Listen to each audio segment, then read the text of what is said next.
evento sobre digitalización que ha organizado el día de hoy en Is cooperación in con cooperation IAAC, with que es en IAAC Latinoamérica, la Cooperación uh, Interamericana de Acreditación, y la Cooperación de and Acreditación the Accreditation Asia-Pacífico, Cooperation of APAC. Asia Pacific APAC. Saludamos a las We would like autoridades que están to presentes aquí de las greet dos the authorities who are instituciones, here with us from both representantes del organismo de corporations, evaluación de la representatives of conformidad, partes conformity assessment interesadas, bodies, público en general, stakeholders, and presentes public hoy in que han general dado cita, se han dado el tiempo that have para taken the estar time to hoy be con here with nosotros. us.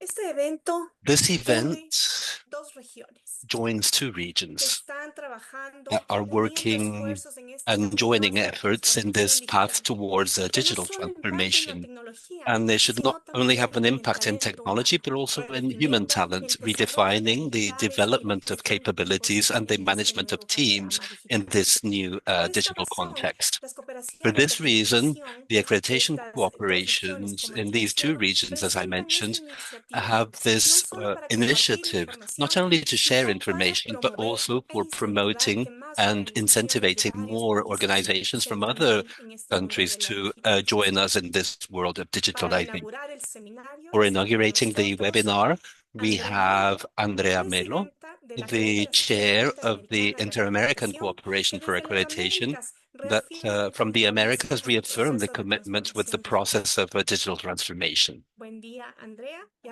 Good adelante. morning, Andrea, Buen and día, the floor is Verónica. yours. Muchas Good gracias. morning, Veronica. Thank you Good very much. afternoon, good morning, or good evening to everyone joining us from different parts of the world. I'm Andrea Mello, and as chair of the Inter-American Accreditation Cooperation, it's a great honor to welcome you all this joint webinar on digitalization, ADAPT A4DT. Today marks the beginning of a two-part series where we will explore key aspects of digital transformation within our accreditation and conformity assessment communities. Over the next few hours, we will hear from distinguished experts who will share insights on resources development for sustaining digitalized operations, process optimization through automation, and establishment of international collaboration networks, and the challenges of the harmonization in digital transformation across regions.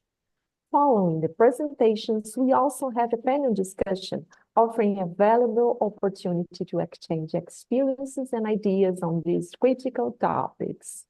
I would like to thank our partners from APAC, PTB, and all colleagues from IAAC for their collaboration in organizing these events, and especially all the speakers and panelists who have kindly accepted our invitation to share their expertise. Without further ado, I now back to you, Veronica, to continue the workshop. Enjoy.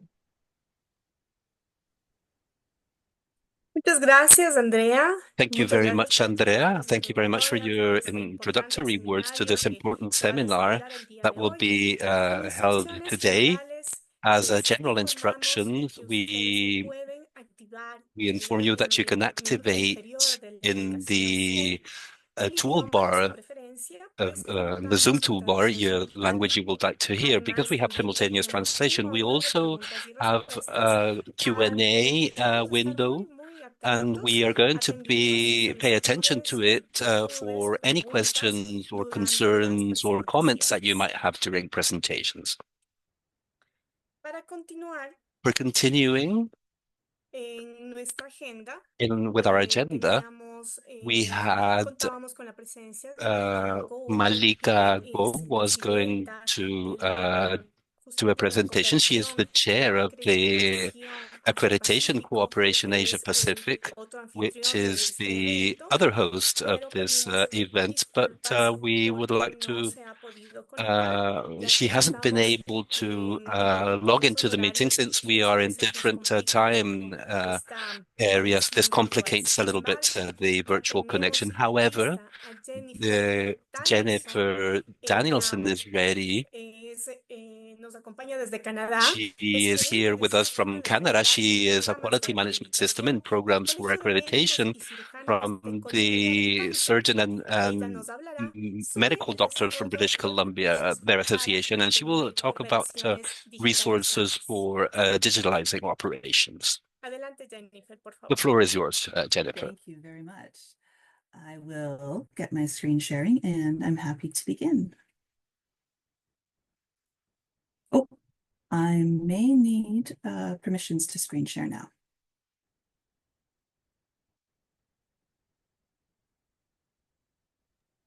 Go ahead, Jennifer. Thank you so much.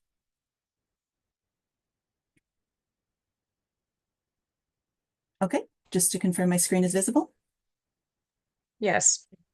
Wonderful. Thank you. Thank you so much for the introductions and for the opportunity to share at this session today. I appreciate, Andrea, your words at the beginning about the opportunity to share and collaborate in this fashion. And so I'm starting off this session at what is usually the end of a digitalization project and considerations of sustaining the resources that have been developed throughout a digitization, digitalization, or digital transformation. So as we begin, when we talk about resources required for sustainment, it's not just materials. This is really all about the people who are going to be engaging with your new processes and the people who are going to continue to ensure that whatever digitalized, or digitally transformed process you've put into place remains effective and efficient, while also monitoring activities and creating improvements. And people are always more successful in any system and the continued use of any system when they're engaged in the right ways and at the right times. And when it comes to planning for resources and sustainment, the time to begin thinking about it is at the very beginning. It is never too early to start thinking about the final implementation. This is a perfect time to start to think about who your users are, how they will use the system or digital tools that you're implementing, what resources are going to meet their needs as well as yours, and how will you know if the resources you've created have been effective? And lastly, who is going to monitor and maintain these items? So for the rest of this presentation on resources for sustainment, we're going to look at understanding your users and forming the requirements of training and development. We'll review some structures that support the training of staff, clients, partners, and even the public who may view or interact with your new digitalized materials or content. This could include skills upgrades to simply a little bit of extra information. And lastly, we'll look at the kinds of activities that inform cycles of continuous improvement when it comes to resources and training materials. Your users are going to change over time as well as your system, and ensuring that they have all the right and ready access to the information they need is going to be critical.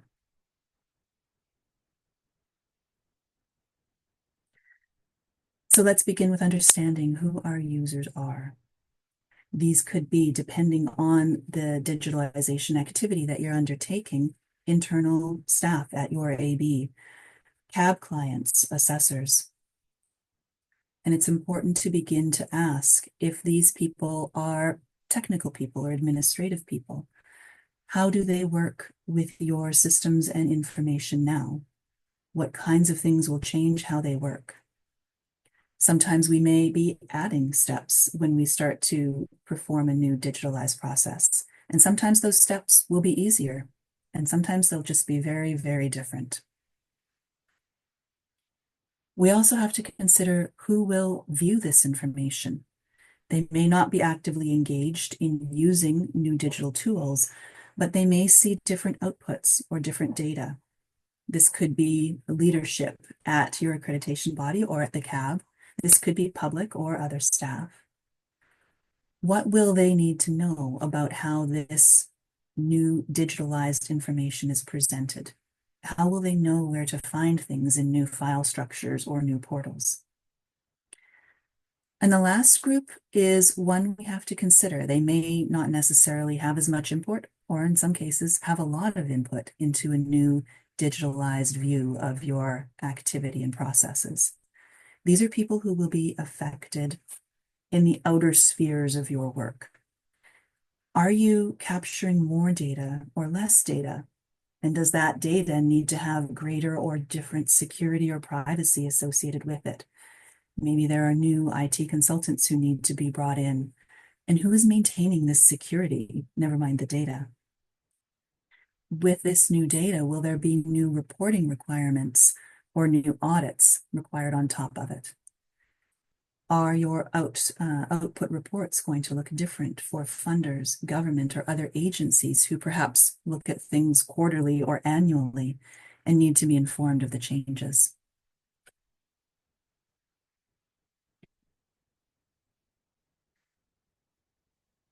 The time to start understanding that information is while you're gathering your initial requirements for this digitalization improvement. As you're process mapping, take a moment to step into the shoes of each person who is going to use, view, or be affected by your digitalization changes. Even better if there is a member from those groups who can participate in the process and provide their view. From their perspective, what will they each require from your system? What do they expect in a task notification or an email? What can they actually accomplish in your new system? It's important to ensure you're capturing things like if a new digitalized form that you're implementing will require a special software on their end in order to apply an e-signature. It will also be helpful to understand from your perspective and their perspective how often staff changes, how many new staff often come on board and will require orientation and training to your systems. And is a perfect opportunity to ask and understand what additional structures and support will they require to be successful in this new digitized world.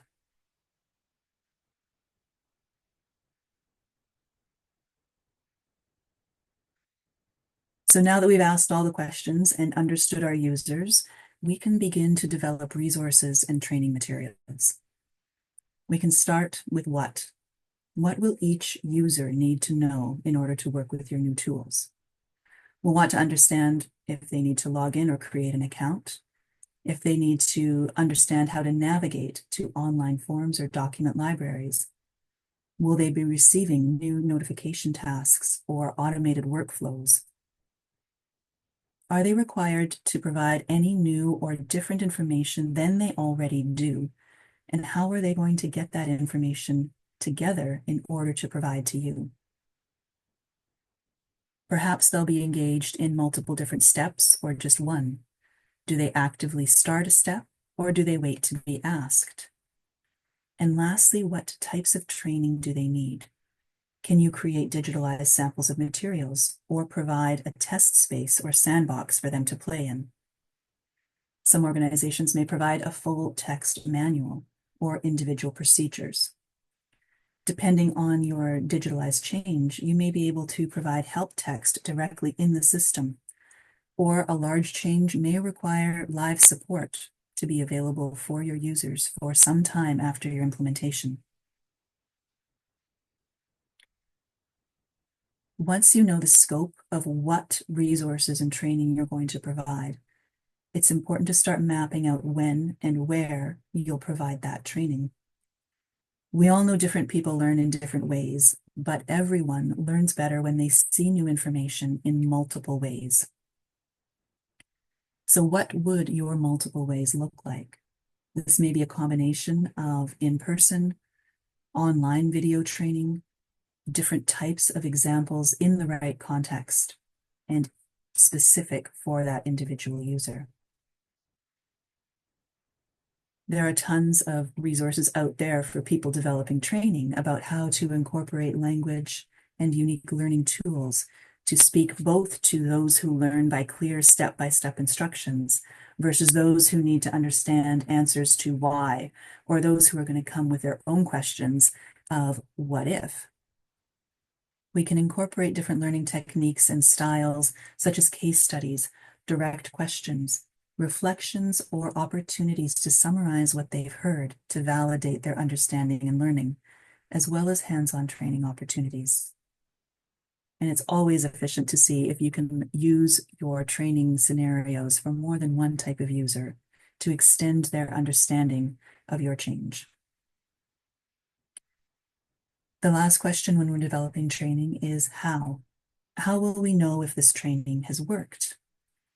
Is your type of digital project require a competency assessment? Is this a critical activity that must be performed accurately, or are there brand new skills that need to be validated? And then how will you monitor failures or issues of the activity going forward?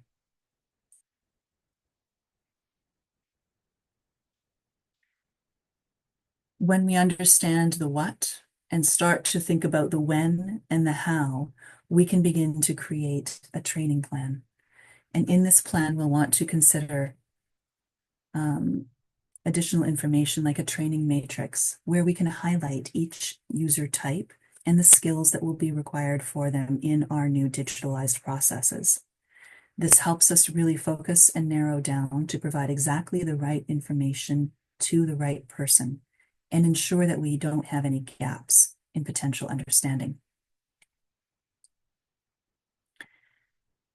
We can then use that to create our training timeline. When we have identified how we will present this material, for example, to an AB staff member, they may be provided with a self-study that's readily available to them for 12 days in advance of go live, where we also offer some guided hands-on sessions followed by live Q&A opportunities to clarify any areas that may be of concern. And then when we know what people need to know and when we're going to deliver it to them, we of course have the final pieces of logistics and participant management. How are we going to communicate and bring people in if needed to access all of the resources that we're providing to them? This can feel like the little last step, but is an absolutely critical element in ensuring that everybody is able to access and receive the training that they require.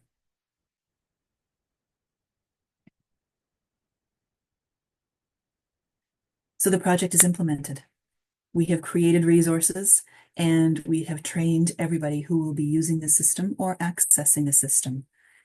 And now we move from project to program, and it's time to create our sustainment plan. We need to make sure that these resources are used and remain effective. So developing a plan that highlights how training resources will continue to be shared, whether that's by ongoing email, providing handouts through a member portal, embedding that help text in a larger system, or even using a learning management system where we can log and track training and understanding. That will help us define our necessary staffing resources, technology resources, and any budget required to create, monitor, and maintain our training and documentation. We can reference back to our training plans and matrix to flesh out which users will continue to need to understand what parts, and when updates occur, how many people are going to be involved. When changes to your digitalized work come, and they will, how you make changes to keep your resources current and how you share that information will be imperative to its success. We're going to want to design and incorporate an escalation and decision path into this plan. This will encompass not only changes to the resources, but changes to your digitalized processes themselves. This is a team effort. And so formation of that team needs to include key representatives from all areas of the original project, and perhaps even members who are using the system going forward. This group can review and validate the sustainment plan as you're developing it, and perhaps consider even a terms of reference for their ongoing meetings and engagement. This team can then monitor the ongoing success of your resources along with the system. Are the digitalization tools and resources being used? How will you know if people are able to find and understand the materials on an ongoing basis? Are there errors or issues occurring? And how will you understand if there are issues with the digital system or perhaps misunderstandings from the training?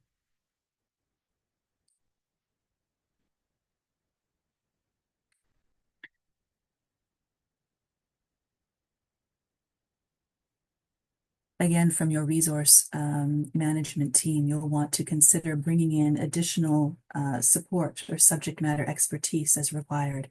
There may be times when supplemental support from IT or operations is required. Perhaps a member of one of the CABs or the public, one of your peer assessors or other key client from funding or governance is required. When you implement or make a change, is there benefit to incorporating a grace period while people become familiar with a change and new resources are being accessed and understood and trained to? And lastly, to the point of communication again, how will you share updated information? Do you have existing communication channels that people are used to hearing from you on? You may wish to consider strictly scheduling changes so that users know to expect updates on a regular cadence. Although, of course, some things may always require quick patches. And as you share these resources, how will you confirm that critical information is received and, more importantly, understood?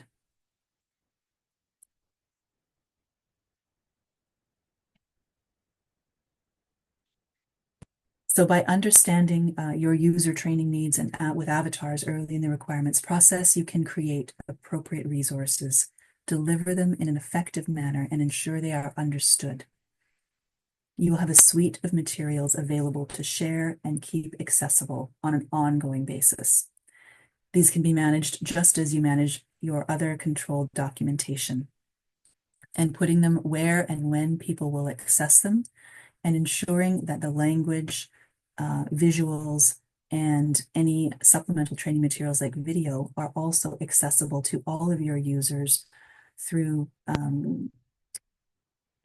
appropriate mechanisms. There are many resources out there to support creating accessible materials written at the right use of language, written with the right or created with the right visual and color structures to ensure they are readily visible and understood by your end users.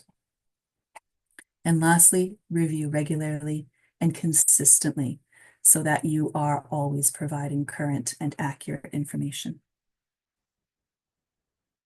Thank you. I will stop there. I realize I may have gone a couple of minutes over. Muchísimas gracias. La Thank you presentación. very much for the presentation. Jennifer Daniels' presentation. It was very interesting. As I had said previously, as a part of the introduction of this webinar, we have Malika Gope. She managed to log into the meeting. She is the chair of the working group for digital transformation adapt within the Accreditation Cooperation Asia Pacific, and she's currently the chair of the test laboratories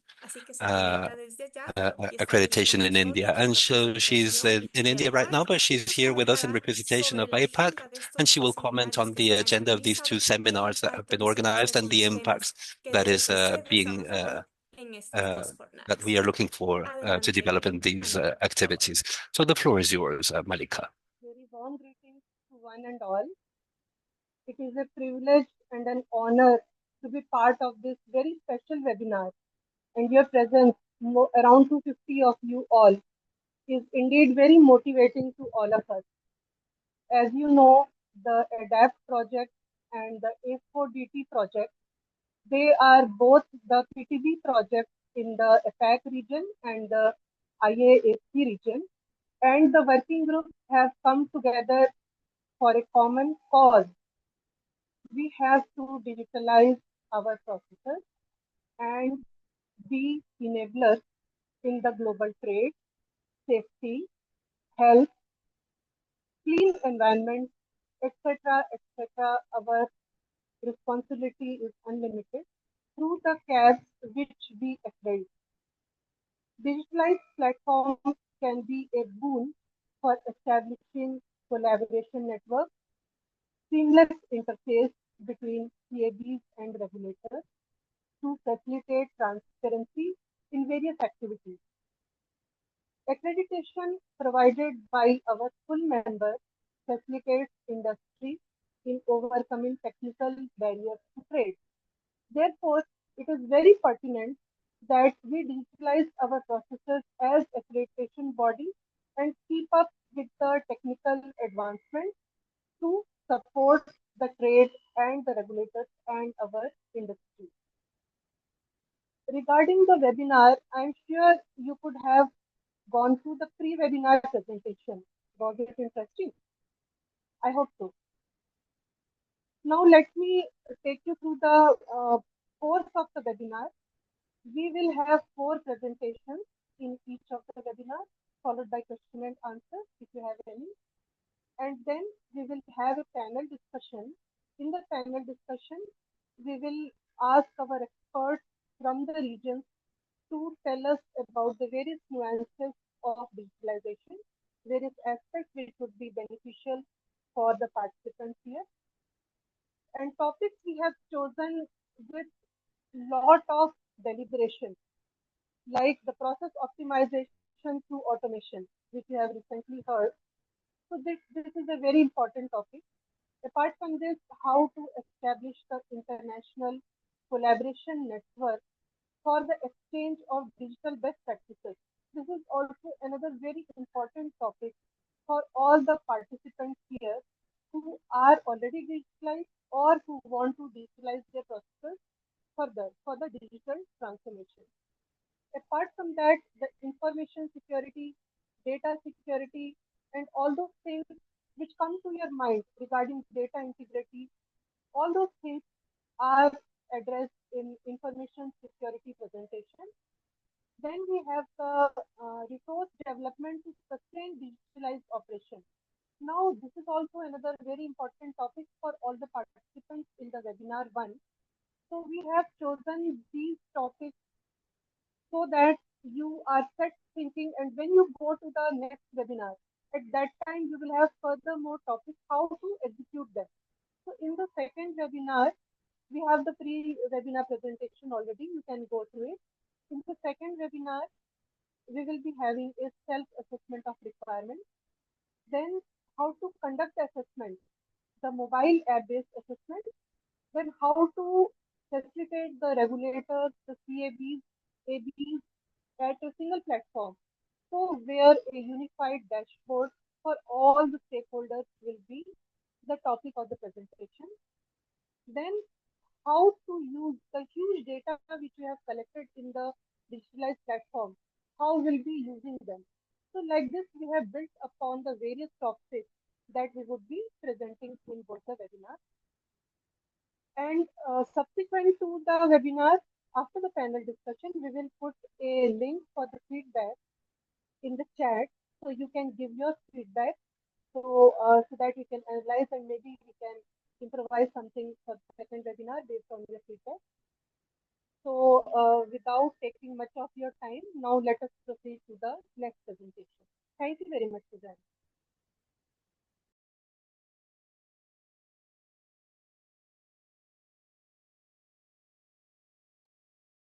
Muchísimas gracias. La intervención de Malika Gu.